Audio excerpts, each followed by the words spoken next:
Hey, hello everyone, welcome to my channel. So this video is sponsored by Goribe channel, our sponsor.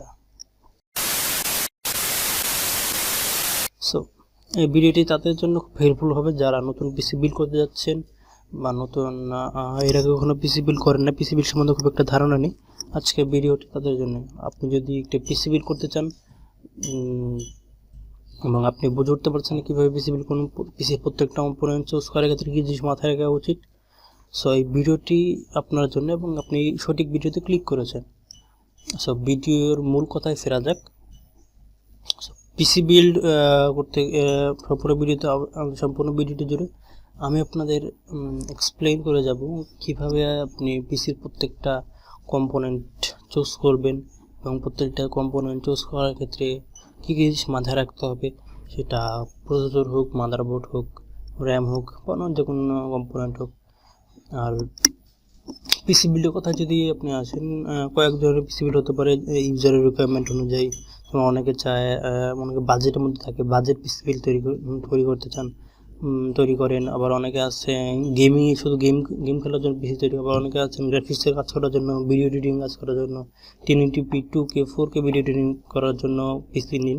এখন প্রত্যেকটা ক্ষেত্রে পিসির যে বিল্ডটি একটু চেঞ্জ হবে। এখন যদি আপনি বাজেটের কথা যদি ধরেন, বাজেটের কথা তো আপনি বুঝতে পারছেন, বাজেটের মধ্যে আপনি সব কম্পোনেন্ট নিতে হবে, একটা ব্যালেন্স তৈরি করতে হবে বাজেটের মধ্যে সব কম্পোনেন্ট কিনে। আর গেমিংয়ের ক্ষেত্রে হচ্ছে আপনার একটু জিপিওর দিকে প্রাধান্য দেওয়া হয়। আর যদি বলেন কাজের জন্য বেশি, সেক্ষেত্রে একটু প্রসেসরের দিকে প্রাধান্য দেওয়া হয় বেশি। সো আজকে আমরা যে ধরনের পিসি বিল্ড নিয়ে কথা বলি সেটা হচ্ছে বাজেট পিসি বিল্ড। কারণ আমাদের দেশে ম্যাক্সিমাম পার্সন আমরা একটু বাজেটের মধ্যে থেকে আমরা সবাই বাজেট পিসি বিল্ডই তৈরি করি। সো পিসি বিল্ডের ক্ষেত্রে প্রথমে যে কম্পোনেন্টটি আপনি চুজ করবেন সেটি হচ্ছে প্রসেসর।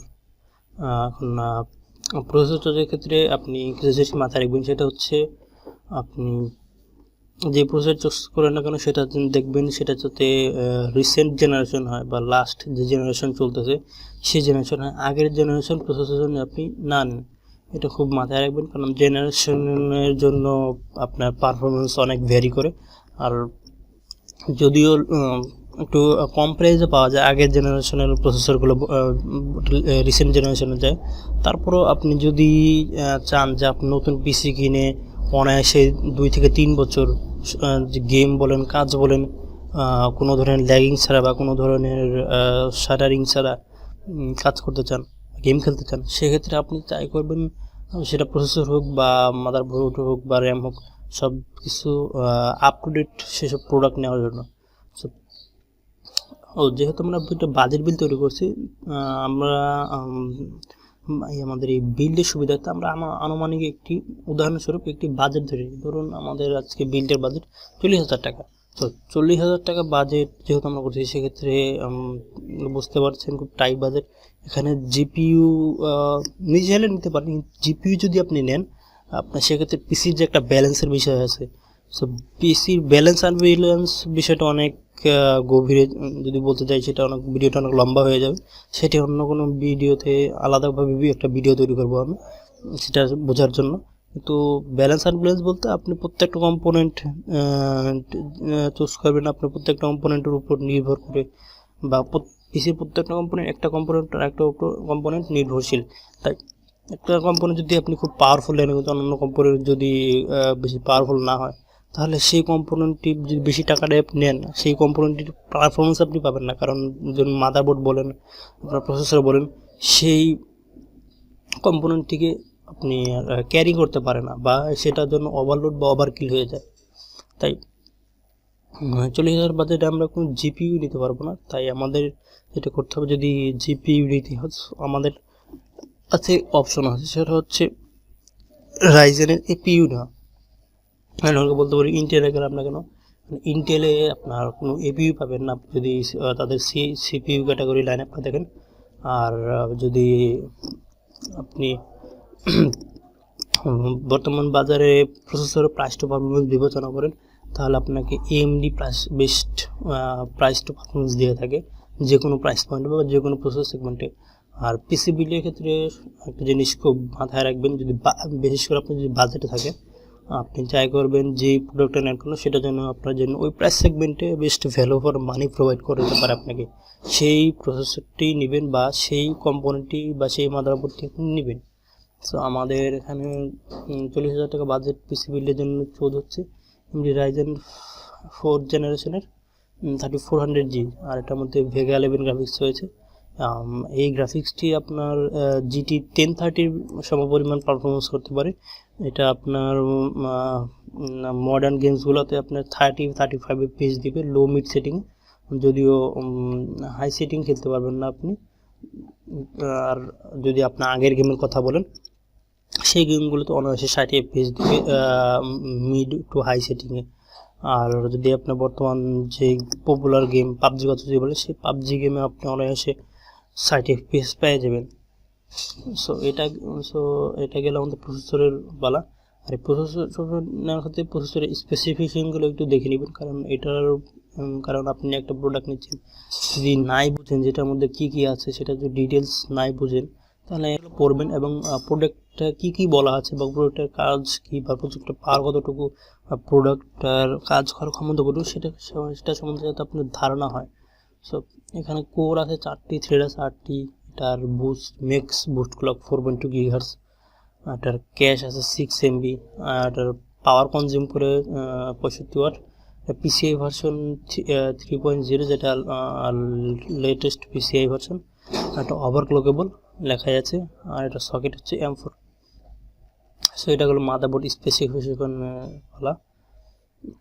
এখন চলো আমরা যদি বাজেট বিল করছি, আমরা একটা ক্যালকুলেটর হিসাব ধরে আমরা আমাদের বিলটি নেই, কারণ বাজেট বিলের ক্ষেত্রে আপনি সেই প্রাইসটা একটু মাথায় রাখবেন প্রত্যেকটা কম্পোনেন্টের।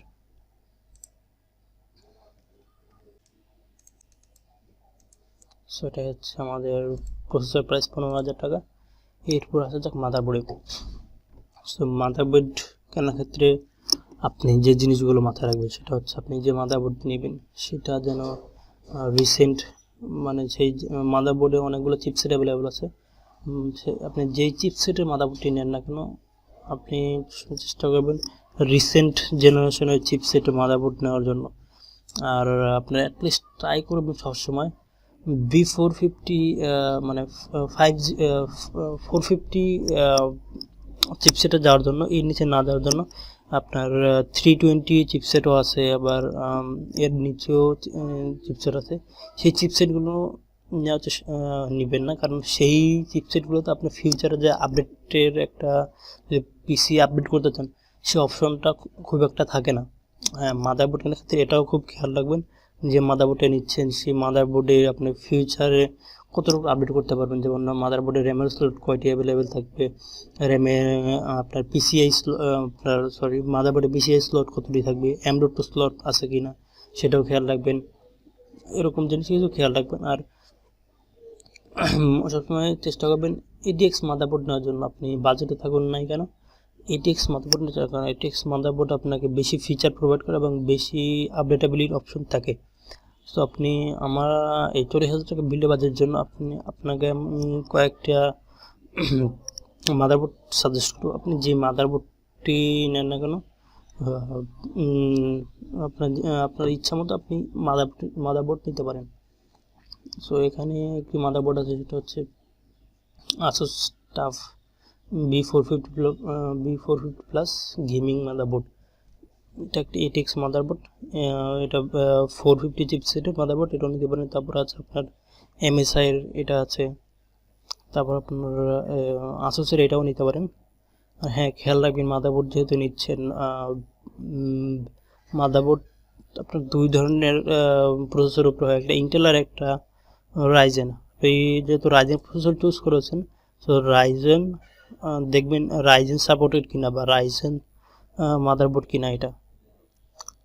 সো আরেকটা আছে হলো এইটা। সো আপনি যদি 9,000 বা 10,000 টাকার আশেপাশে যদি মাদারবোর্ড দিতে চান, তো আপনি আমি যে কয়েকটি 2-3-4 মাদারবোর্ড দেখলাম সেখান থেকে যে কোনো একটা নিতে পারেন। তো আমরা এই মাদারবোর্ডের প্রাইসটা ধরে নিচ্ছি যেহেতু এটা হাইস্ট।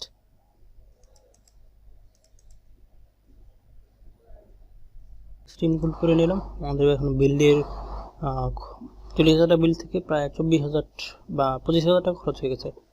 তো আপনারা এখন বুঝতে পারছেন যে আপনারা যদি বাজেট থাকেন বা যদি যদি বিশেষ করে গ্রাফিক্স কার্ড না নেন কোনো বিল্ডে 40 বা 50,000 টাকা বাজেট যদি একটা পিসি বিল তৈরি করেন, আপনি মানে 50% টাকা দিয়ে শুধু প্রসেসর আর মাদারবোর্ড কিনবেন যদি 40 বা 50,000 টাকা আশেপাশে আপনার বাজেট থাকে। আর যদি আপনার 60,000 টাকা বা 70,000 টাকা বাজেট থাকে সেক্ষেত্রে আপনি অবশ্যই আলাদাভাবে জিপিইউ নেবেন। সো সেক্ষেত্রে আপনি 40% টাকা দিয়ে শুধু মাদারবোর্ড এবং প্রসেসর কিনেন আর বাকি টাকা দিয়ে গ্রাফিক্স কার্ড অন্যান্য কম্পোনেন্ট কিনেন। এখন মাদারবোর্ড যখন আপনি নেবেন, মাদারবোর্ডের স্পেসিফিকেশনগুলো খুব খেয়াল রাখবেন, এগুলো পড়ে নেবেন, কারণ অন্যান্য কম্পোনেন্ট যখন আপনি নিতে যাবেন সেক্ষেত্রে স্পেসিফিকেশনের উপরে একটু নজর দিতে হবে। কারণ আপনি যে প্রোডাক্টটি নেবেন বা যে অন্যান্য যে কম্পোনেন্ট নেবেন সেটা যদি মাদারবোর্ড দ্বারা সাপোর্টেড না হয় সেটা কিনে কোনো লাভ নেই, আপনার সম্পূর্ণ মানিটি জ্বলে যাবে। সো সেটা আপনি প্র্যাকটিক্যালের সামনে বোঝাবো।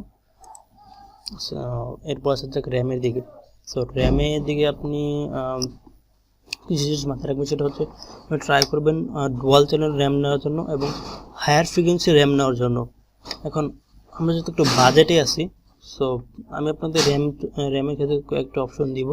এটা হচ্ছে আপনি চাইলে কর্সেয়ারের এই র্যামটি নিতে পারেন 8GB DDR4 3200 মেগাহার্জ, এটা প্রাইস হচ্ছে 4,200 টাকা। আর দুটি র্যাম আছে, এটা 4GB DDR4 2600 মেগাহার্জের, আর এটা প্রাইস হচ্ছে 2,400 টাকা। আর একটা আছে টিম ভলকান জেডের সেম বাজেট র্যাম কিন্তু 200 টাকা প্রাইস বেশি। এই দুটি র্যাম থেকে যে কোনো একটি কোম্পানির র্যাম নিতে পারেন। আর যদি আপনি 4GB নেন তাহলে আপনি দুইটি স্টিক নেবেন, 4GB 8GB নেবেন। আর হ্যাঁ, আপনি প্রশ্ন করতে পারেন আমাকে যে 4GB 32 বাজের র্যাম নিলাম না কেন। 4GB সর্বোচ্চ 26 বাজের র্যামই হয়, 3200 32 বাজের র্যাম হয় না। তো আমি আপনাকে রেকমেন্ডেড করবো এর জন্য আপনি আপাতত যেহেতু আপনি বাজেটে আছেন, আপাতত 8GBর একটি স্টিক নেন 3200 মেগাহার্জের। আপনি ফিউচারে আরেকটি সেম 8GB 3200 মেগাহার্জের র্যাম লাগিয়ে নিলে আপনি 16GB 3200 মেগাহার্জের র্যাম পাচ্ছেন। আপাতত এটা নিলে আপনি ফিউচারে আপডেটের ক্ষেত্রে আপনি খুব এগিয়ে থাকবেন। আর যদি আপনি 4GB এটি নেন, আপনি এই 2600 মেগাহার্জের উপরে যেতে পারবেন না। আর আপনি যদি 32 বাজের র্যামও নেন, আপনার সবগুলো র্যাম এই বাজেই চলবে। মাদারবোর্ড আপনাকে যেই কম মেগাহার্জের র্যাম থাকবে সেই র্যাম অনুযায়ী আপনার বাকি র্যামগুলো চালাবে। সো এটা গেল আমাদের র্যামের অংশ। তো র্যামের প্রাইসটা আমরা ইনক্লুড করি আমাদের বাজেটে। র্যামের প্রাইস হচ্ছে 4,200 টাকা। সো র্যামেরটাও গেল। এরপর হচ্ছে যাক স্টোরেজে। সো আমরা স্টোরেজ ডিভাইস নেব দুইটা, একটা হচ্ছে এসএসডি আর একটা হচ্ছে হার্ড ডিস্ক। এখন এসএসডির ক্ষেত্রে দুই ধরনের এসএসডি আছে, একটা হচ্ছে SATA এসএসডি, তিন ধরনের এসএসডি। একটা হচ্ছে SATA এসএসডি, হচ্ছে M.2 SATA এসএসডি, আর একটা হচ্ছে M.2 NVMe এসএসডি। যেহেতু আমরা একটু বাজেটে রয়েছি বা আমাদের বাজেটটা একটু কম, সো আপনি অ্যাটলিস্ট আমরা আপাতত SATA এসএসডি নিচ্ছি। আর এটা প্রাইস হচ্ছে 2,400 টাকা। এই প্রাইসের মধ্যে আপনার এই এসএসডিতে আপনাকে বেস্ট স্পিড প্রোভাইড করে আর বেস্ট ভ্যালু ফর মানিও আমার মতে। আপনি যদি বাজেট বাড়াতে পারেন তাহলে আপনি অবশ্যই ট্রাই করবেন M.2 NVMe নেওয়ার জন্য। M.2 SATA কখনোই নেবেন না, কারণ এটার পারফরমেন্স এটার সমানই হবে, শুধু টাকাটা একটু বেশি যাবে, এই আর কিছু না। শুধু ফর্ম ফ্যাক্টর চেঞ্জ হবে, কিন্তু সেটার যে স্পিড আছে স্পিড সেম টু সেম এটার মতোই থাকবে। আর যদি আপনি এখন বাজেট না বাড়তে পারেন, অন্তত এই SATA এসএসডিটি নেবেন, কারণ আপনার এখন বর্তমানে অ্যাপ্লিকেশন বা গেম সেগুলা ফার্স্ট এড যদি স্টোরেজ ডিভাইস না হয় আপনার, তো সেক্ষেত্রে আপনার কাজ করতে খুব সময় নেবে বা গেম লোড হতে সময় নেবে, ফাইল প্রসেস হতে খুব সময় নেবে। সো কুইকলি কোনো কিছু প্রসেস করার জন্য আমরা এই ডিভাইসটি, এবং এটির মধ্যে আপনি উইন্ডোজ দেবেন, এটি দ্বারা আপনার অপারেটিং সিস্টেম লোড হবে, এটি দ্বারা আপনার যে কোনো অ্যাপ্লিকেশন বলেন, গেম বলেন, সেগুলো রান হবে এটির দ্বারাই। আর আরেকটি স্টোরেজ ডিভাইস সেটা হচ্ছে হার্ড ডিস্ক। এটা আমরা ব্যাকআপ স্টোরেজ হিসেবে ব্যবহার করবো, যেটার মধ্যে আপনি গেমের ফাইল বলেন, মুভি, গান বা অন্যান্য কাজের যে প্রজেক্ট ফাইল আছে সেগুলো রাখার জন্য এই স্টোরেজ ডিভাইসটি আপনি নিতে পারেন। হ্যাঁ, আমরা এই আপনি হার্ড ডিস্কের ক্ষেত্রে কয়েক ধরনের ভেরিয়েশন পাবেন। একটা হচ্ছে 1 TB, 2 TB, 3 TB, 4 TB পর্যন্ত ভেরিয়েশন পাবেন। আপনি যেহেতু নতুন পিসি নিচ্ছেন, আপনার জন্য 1 TB এনাফ। সো আমরা দুটি প্রাইস ইনক্লুড করে নিই স্টোরেজ ডিভাইস দুটি, 2400 টাকা। আর এখানে আপনি এই দুটি থেকে যেগুলো নিয়ে যাবেন, তারপর আমরা তোশিবার প্রাইসটি ধরে নিচ্ছি।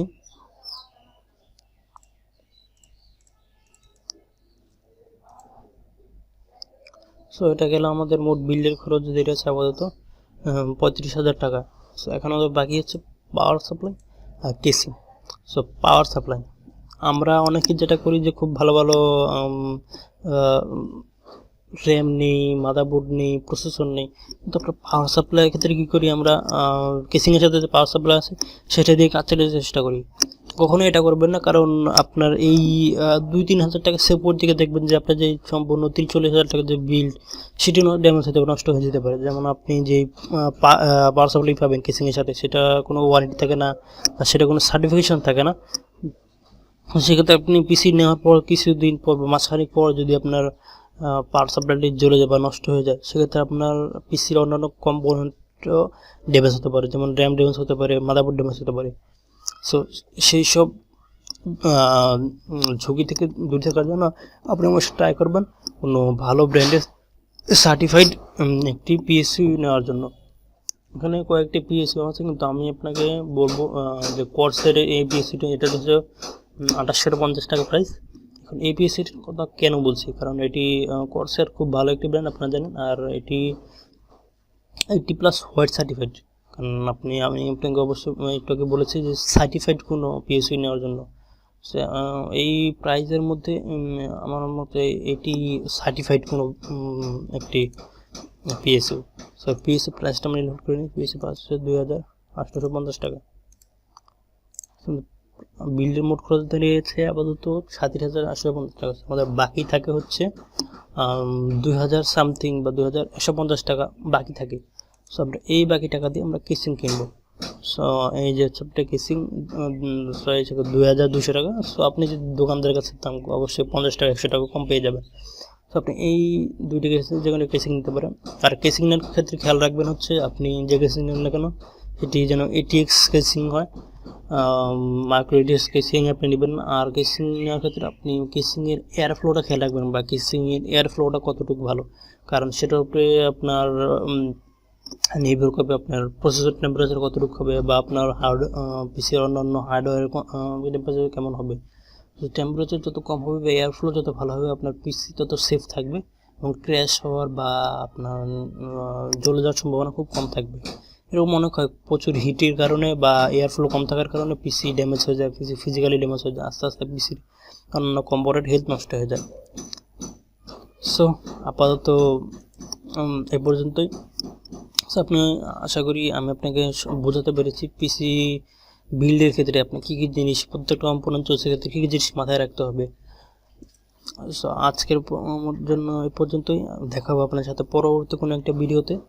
আর এই ভিডিওটি নিয়ে কোনো প্রশ্ন থাকলে কমেন্ট সেকশনে আমাকে জানান, আমি আপনাদেরকে রিপ্লাই দিব, অ্যান্সার দিব।